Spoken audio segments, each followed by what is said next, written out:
अस्सलाम वालेकुम प्यारे बच्चों, welcome to my channel Noor 360। अच्छा बच्चों, तो आज हमारा चैप्टर वही है जी, chapter number 10 solution and colloid, और टॉपिक है जी राउट्स लॉ। तो अगर अभी तक आपने हमारा चैनल सब्सक्राइब नहीं किया तो आप हमारे चैनल को सब्सक्राइब कीजिए और साथ में जो बेल आइकन है उसे टिक करके ऑल का बटन दबा दें ताकि हमारे हर आने वाली वीडियो का नोटिफिकेशन आपको वक्त पे मिले। तो चले जी, चलते हैं जी अपने टॉपिक की जानिब। आज का टॉपिक है राउट्स लॉ।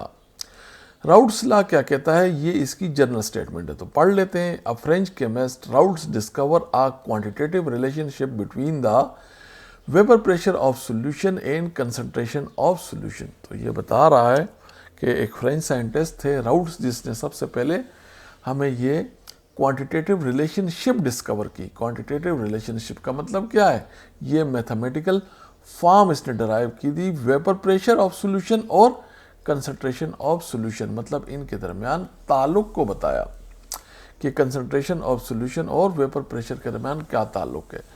अब बच्चों, ये कंसंट्रेशन ऑफ सॉल्यूशन को आप एक से ज़्यादा तरीक़ों से डिस्क्राइब कर सकते हैं। जैसे आप कहते हैं कि आपने सॉल्यूशन में सॉल्यूट डाला तब भी कंसंट्रेशन चेंज होगी, और अगर आप सॉल्यूट छोड़ के सॉल्वेंट डाल देते हैं तो तब भी आपके सॉल्यूशन की कंसंट्रेशन में फ़र्क आएगा। लेकिन फ़र्क ये होगा कि सॉल्यूट डालने से कंसंट्रेशन बढ़ती है जबकि सॉल्वेंट डालने से कंसंट्रेशन कम होगी। इसका मतलब है, ये जो इसकी जनरल स्टेटमेंट है, वेपर प्रेशर की कंसंट्रेशन के साथ ताल्लुक, इसको एक से ज़्यादा तरीक़ों से डिस्क्राइब किया जा सकता है। लिहाजा इसको यहाँ इसने 3 तरीक़ों से डिस्क्राइब किया है। जो हमारी फर्स्ट स्टेटमेंट है, वो फर्स्ट स्टेटमेंट हमें बताती है कि जो वेपर प्रेशर ऑफ सॉल्यूशन है वो डायरेक्टली प्रोपोर्शन है मोल फ्रैक्शन ऑफ सॉल्वेंट। मतलब जो सॉल्वेंट की मिकदार बढ़ने से वेपर प्रेशर ऑफ सॉल्यूशन बढ़ेगा। कैसे, देखें, आपके पास ये एक सॉल्यूशन है, इसकी कोई भी कंसंट्रेशन है, सही है, तो फ़र्ज़ करो इसमें सॉल्यूट और सॉल्वेंट की कोई ख़ास फिक्स मिकदार है। अब आप इसमें देखिए, जब इसमें ये दोनों पड़े हुए हैं तो इसके सरफेस एरिया पे कुछ मॉलिक्यूल्स जो होंगे वो सॉल्वेंट के होंगे और कुछ सॉल्यूट के होंगे। लेकिन आप इसमें सॉल्वेंट बढ़ाते रहें तो ये सरफेस एरिया में जो सॉल्यूट और सॉल्वेंट की रेशो है ये चेंज हो जाएगी। सॉल्वेंट बढ़ाने से यहाँ सॉल्वेंट की मॉलिक्यूल्स की तादाद बढ़ेगी, जबकि सॉल्यूट आप डालने से सॉल्यूशन कंसनट्रेटेड होगा और सॉल्यूट की बढ़ेगी। लेकिन जो फर्स्ट पार्ट है वो सॉल्वेंट के बारे में है, तो इसलिए सॉल्वेंट की तादाद बढ़ाने से, सॉल्वेंट के मॉलिक्यूल की तादाद बढ़ाने से आपका पार्शियल प्रेशर बढ़ेगा। तो ये पी यहाँ पर हमारे पास पार्शियल प्रेशर ऑफ सॉल्यूशन है जो कि कंसंट्रेशन ऑफ सॉल्यूशन से बढ़ेगा। और आपको जैसे पता है कि आप प्रोपोर्शनलिटी का साइन हटाएंगे तो क्या आएगा जी बच्चों, ये आएगा आपके पास एक कांस्टेंट जिसको प्रोपोर्शनैलिटी कांस्टेंट, या इस सूरत में इसको एबिलियोस्कोपिक कांस्टेंट कहते हैं। सही है, ये पी नोट क्या है, एबिलियोस्कोपिक कांस्टेंट। और ये क्या है जी, ये किसी भी सॉल्यूशन में जो सॉल्वेंट है, अगर प्योर सॉल्वेंट का वेपर प्रेशर लोगे तो वो पी नॉट होगा। ये एक्सपेरिमेंटल डिटरमिनेंट है, जैसे पानी के लिए इसकी कीमत अलग होगी, इसी तरह अब पानी में इसकी कीमत अलग है, वो 0.052 है, लेकिन हर सॉल्वेंट के लिए अलग अलग होगी। चले जी, ये पढ़ते हैं। पी क्या है, vapour pressure of solvent and solution. P not क्या है, vapour pressure of pure solvent, जबकि X not mole fraction of solvent है। बच्चों, जो पार्ट 2 है ये इसने in term of solute describe किया है, इन टर्म ऑफ सॉल्यूट। जो फर्स्ट पार्ट है वो इसने इन टर्म ऑफ सॉल्वेंट है, जबकि इसका दूसरा पार्ट जो है इन टर्म ऑफ सॉल्यूट है। सॉल्यूट के लिए आपको पता होना चाहिए हम 2 का लफ्ज़ इस्तेमाल करेंगे। जैसे यहाँ मोल फ्रैक्शन x1 है तो ये सॉल्वेंट है, अगर ये x2 हो जाएगा तो ये सॉल्यूट होगा। अब जो इसका फर्स्ट पार्ट है इसी को हम आगे लेके चलेंगे, लेकिन आपको पता है जो हमारा सेकंड पार्ट है उसमें सॉल्यूट है। जब सॉल्यूट होगा तो हम इसको x2 की फॉर्म में लिखेंगे। तो आपको प्यारों बच्चों, आपको पता है कि आपके पास कोई भी सॉल्यूशन हो तो जो उसमें सॉल्वेंट और सॉल्यूट हो उसके मोल फ्रैक्शन का सम क्या होता है, 1 के बराबर होता है। तो हमने यही लिया कि दोनों के सम 1 के बराबर है, लिहाजा हमने यहाँ चूँकि x1 को रिप्लेस करना है तो x1 की हम लोगों ने इसकी वैल्यू निकाल दी इन टर्म ऑफ x2 जो कि सॉल्यूट है, और यही वैल्यू हमें चाहिए। तो इसकी जगह अभी इसको हम यहाँ लेते हैं, इसको यहाँ लिखना चाहिए था पहले ये लिखेंगे आप, और यहाँ पर फिर x1 की, ये जो x1 की वैल्यू आप डिटरमिन करेंगे, फिर इस पार्ट में इधर आप वो x1 की कीमत डाल देंगे। देखिए ये क्या है, ये pressure of partial vapour pressure of solution, और ये आपको पता है ये एब्यूलिस्कोपिक कांस्टेंट अपनी जगह पे देखें, और आगे x की जगह x1 की जगह इसने जो वैल्यू निकाली 1 माइनस x2 वो रख दी। सही है, तो इसकी स्टेटमेंट की तरफ चलते हैं। The lowering of vapour pressure is directly proportion to the mole fraction of solute. अब देखो बच्चों, बात समझने की है, यहां पर जो इसने बताया है, जो फर्स्ट पार्ट है वो वेपर प्रेशर की बात करता है, जबकि second part lowering of vapour pressure, मतलब कि इस वेपर प्रेशर जो इसका प्योर सॉल्वेंट का होगा उसमें कमी को बताता है। तो जाहिर है फिर हमें उसके लिए कोई इक्वेशन निकालनी पड़ेगी। तो ये है प्योर का, अगर इसमें से हम सॉल्यूशन का वेपर प्रेशर निकालेंगे तो ये इतना प्रेशर हमारा कम हुआ है, और इसी को हम लोअरिंग ऑफ वेपर प्रेशर कहेंगे। सही है बच्चों, तो आगे चलते हैं। The lowering of vapour pressure directly proportion to the mole fraction of solute, मतलब आप जितना सॉल्यूट डालेंगे वेपर प्रेशर कम होगा। ऊपर हमने पढ़ा कि सॉल्वेंट डालने से वेपर प्रेशर बढ़ेगा। सही है जी, तो मैथमेटिकल फॉर्म के लिए ये मैं आपको पहले डिस्क्राइब कर चुका हूँ कि हमने x1 की value in term of x2 निकालनी है, और फिर इस इक्वेशन को आगे ले चलते हुए यहाँ पर हमने x1 की जगह ये जो वैल्यू हमने निकाली 1 माइनस x2 रखा। सही है, इनको मल्टीप्लाई किया, रीअरेंज किया, रीअरेंज करने से हमारे पास ये क्या आ गया, पी नोट माइनस पी। तो पी नोट क्या था, पी नोट क्या था, प्योर सॉल्वेंट का वेपर प्रेशर था, उसमें से हमने सॉल्यूशन का वेपर प्रेशर माइनस करेंगे तो यही आएगा, ये लोअरिंग ऑफ वेपर प्रेशर है, मतलब चेंज इन, ये डेल पी क्या है, डेल्टा पी क्या शो कर रहा है, ये चेंज इन वेपर प्रेशर।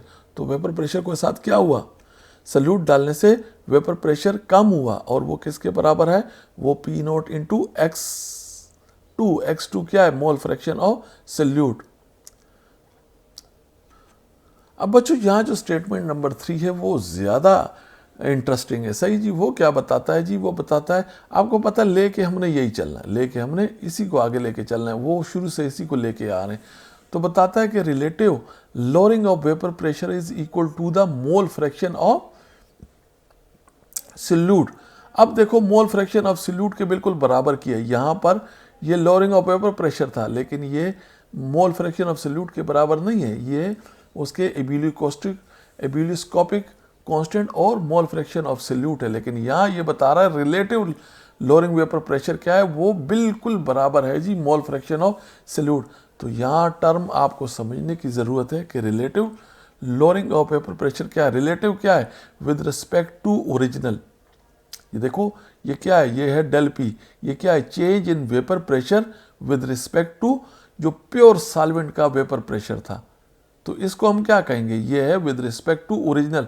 जैसे आपने मास्क लेते हैं तो आप क्या लेते हैं, आप अगर एग्जाम में मास्क लेते हैं परसेंटेज निकालने के लिए, ऊपर क्या कहते हैं, जो आपने लिए हो, और नीचे पूरा रखते हैं। इसी तरह ये वो है जो इसमें चेंज आया है, और ये इसका प्योर सॉल्वेंट का वेपर प्रेशर है। तो इसको क्या कहेंगे, इसको relative lowering of vapour pressure कहेंगे, और ये किसके बराबर है, ये मोल फ्रैक्शन ऑफ सॉल्यूट के बराबर है। सही है, तो ये हमारे पास इसकी थर्ड फॉर्म आ गई, और ये इसने यहाँ बताया कि लोअरिंग ऑफ वेपर प्रेशर। ये बच्चों ये यहाँ ये और ज़्यादा इम्पोर्टेंट है आपके लिए एनएमडी के लिए, इस बातों को भी समझना ज़रूरी है। जैसे ये कुछ फैक्टर इसने बताएं, ये पहला फैक्टर बता रहा है कि relative lowering of vapour pressure is independent of temperature. देखो इसने रिलेटिव लोअरिंग प्रेशर का बताया, रिलेटिव, अब लोअरिंग ऑफ वेपर प्रेशर ये तो डिपेंडेंट है। आप अगर टेम्परेचर बढ़ाओगे तो जाहिर है टेम्परेचर बढ़ाओगे क्या होगा, टेम्परेचर बढ़ाने से आपके पास वेपर प्रेशर बढ़ेगा। जिस तरह आप टेम्परेचर बढ़ाओगे आपके पास ये लोअरिंग ऑफ वेपर प्रेशर जो है ना, इस पे फ़र्क आएगा। क्या आएगा, देखो आपके पास टेम्परेचर बढ़ाने से ये लोअरिंग वेपर प्रेशर में फ़र्क आएगा, लेकिन रिलेटिव लोअरिंग वेपर प्रेशर पे कोई फ़र्क नहीं आएगा। कैसे, जैसे आप अगर टेम्परेचर बढ़ाते हैं, देखो वहाँ आप टेम्परेचर बढ़ाते हैं तो इस पे फ़र्क आता है। क्या आता है, इसमें फ़र्क आएगा, लोअरिंग प्रेशर चेंज होगा, लेकिन ये सॉल्वेंट का चेंज नहीं होगा, जिसकी वजह से इन दोनों की वैल्यू में फ़र्क आएगा। लेकिन यहाँ देखें, अब अगर मैं यहाँ टेम्परेचर बढ़ाता हूँ तो टेम्परेचर के साथ अगर मेरा डेल डेल पी क्या है, ये लोअरिंग ऑफ वेपर प्रेशर है, ये बढ़ जाएगा। ये क्या हो जाएगा, लोअरिंग ऑफ वेपर प्रेशर बढ़ेगा। तो भाई ये बढ़ेगा तो साथ में ये हमारा पी भी बढ़ेगा, पी नोट भी बढ़ेगा जो प्योर सॉल्वेंट का है। चूंकि ये रेशो है और ये रेशो है तो टेम्परेचर बढ़ाने से अगर ये वैल्यू बढ़ेगी तो ये भी बढ़ेगी, लिहाजा ये इसका रेशो का जवाब सेम आएगा। अगर आप टेम्परेचर कम करते हैं तो ये कम होगी तो साथ में ये भी कम होगी, लिहाजा फिर भी ये वैल्यू हमारी सेम आएगी। इसी तरह ये बता रहा है कि ये जो relative lowering of vapour pressure है इसकी बात कर रहा है, ये कंसंट्रेशन ऑफ सॉल्यूट पे डिपेंड करती है। कैसे जी, देखिए अगर आप सॉल्यूट बढ़ाते हो तो ये आपका डेल पी बढ़ेगा, लेकिन ये जो प्योर सॉल्वेंट का वेपर प्रेशर है इसका तो इससे कोई ताल्लुक ही नहीं है, ये तो सेम रहेगा। तो जब ये बढ़ गया और ये सेम रहा तो ये वैल्यू आपके पास क्या आएगी, बड़ी आ जाएगी। इसका मतलब है आप सॉल्यूट की कंसंट्रेशन मोल फ्रैक्शन बढ़ाने से ये रिलेटिव लोअरिंग प्रेशर बढ़ेगा।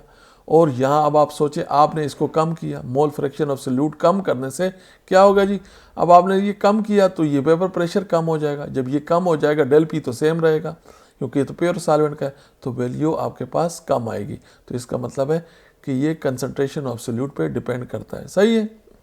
और यहाँ पर ये तीसरी चीज़ जो आपको बता रहा है कि अगर आप equi molecular proportion of different solutes को डिसॉल्व कर दें किसी भी सॉल्यूशन में, तब आपके वेपर प्रेशर पे कोई फ़र्क नहीं पड़ने वाला। क्योंकि ये क्या है जी, हम लोग आगे इससे पढ़ेंगे एक topic colligative property. Colligative property क्या होती है जी, कॉलिगेटिव प्रॉपर्टी सॉल्यूशन की वो प्रॉपर्टी है जो कि particle number of particle ratio दोनों की, सॉल्यूट और सॉल्वेंट के पार्टिकल की रेशो पे डिपेंड करती है, न कि उनके टाइप पे। उनके टाइप पे बिल्कुल डिपेंड नहीं करती। तो ये बता रहा है अगर आप इक्वल अमाउंट ऑफ सॉल्यूट और सॉल्वेंट इनकी रेशो सेम हो तो आप सॉल्यूट चाहे कुछ भी डाल दो, सॉल्यूट आप कुछ भी डाल दो, आपका वेपर प्रेशर वही रहेगा। और ये जो इसका आखिरी पार्ट है राउट्स लॉ, ये बता रहा है कि अगर आपके पास आइडियल सॉल्यूशन हो तो ऊपर तो हम लोगों ने पढ़ा था कि नॉन वोलेटाइल सॉल्यूट के लिए ये लॉ है, लेकिन नीचे ये बता रहा है कि आइडियल सॉल्यूशन में ये लॉ वोलेटाइल कंपोनेंट्स क्या है, सॉलिड और सॉल्यूट, उनके लिए भी होल्ड करता है। मतलब आप इनके भी पार्शियल प्रेशर उनके मोल फ्रैक्शन से निकाल सकते हैं। अगर आपने वोलेटाइल का भी पार्शियल प्रेशर निकालना है तो इसी तरह आप लोअरिंग ऑफ पार्शियल प्रेशर ये निकाल सकते हैं, वो उसके मोल कंसंट्रेशन के बराबर होगा। तो क्या करता है जी, Raoult's law also governs the vapor pressure of the mixture of the two or more volatile component। मतलब ये लॉ जो है ये वोलेटाइल कंपोनेंट क्या है जी, सॉल्यूट चाहो या सॉल्वेंट, दोनों के लिए गवर्न करता है, मतलब होल्ड ट्रू है उनके लिए भी ये सही है। The vapour pressure of the each is determined by the mole fraction, the vapour pressure of the pure solvent. क्या बताता है जी, the vapour pressure of the each आप डिटरमिन कर सकते हैं किस तरह, उसके मोल फ्रैक्शन जो इसके सॉल्वेंट, ये देखिए इसके प्योर और मोल सॉल्वेंट से, किसी के भी आप वोलेटाइल के लिए भी बोलता है आप लोअरिंग ऑफ, ये क्या है लोअरिंग ऑफ वेपर प्रेशर किससे, उसके प्योर सॉल्वेंट से और इसकी मोल फ्रैक्शन से वो निकाल सकते हैं। चाहे वोलेटाइल भी हो तो ये फार्मूला उसके ऊपर लगेगा।